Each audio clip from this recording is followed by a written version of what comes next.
What if the government poisoned your water? This photo is of water in the backyard of a woman who lives right behind a military base in Ontario. For years, she'd look at it and wonder how to get there, and why would she see foam sitting on top of it? We spent almost 2 years looking for answers. What we found, experts called a cover-up by Canada's Department of National Defence. Today, we'll tell you what they kept secret. This is North Bay, a small city 3 hours north of Toronto. And this is firefighting foam. It's loaded with harmful chemicals called PFAS, but you might know them better as forever chemicals.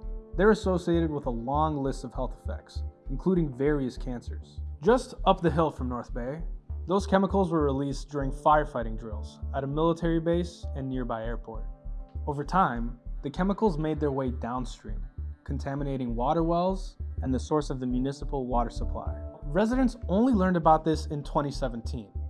That year, government officials warned everybody not to drink water from a local contaminated stream because recent testing had found high levels of PFAS. Since then, some residents have only been drinking bottled water. And that was the story.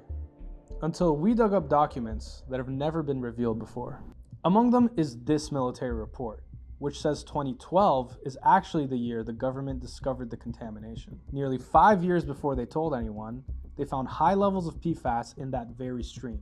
The feds didn't just keep this a secret from the residents. The city and public health unit were kept in the dark. We even found letters from the local mayor to Prime Minister Justin Trudeau.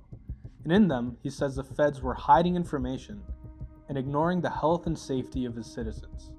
Dozens of households in North Bay draw their drinking water from and around that stream, which eventually leads to the city's water supply. And the woman with the water in her backyard? Well, the government tested just steps away from her house, but nobody told her until we did. North Bay's municipal water supply still has levels of PFAS considered unsafe by Health Canada. In a statement, the city told us they requested money from the federal government to filter the PFAS out of the water. The Department of National Defence told us they did not recognize the initial tests as a threat to drinking water because it was only taken from surface water locations, and the chemicals were not very well understood at the time. They also said the province of Ontario is responsible for setting drinking water limits in North Bay. The province did not respond to us. Read more at the link in our bio.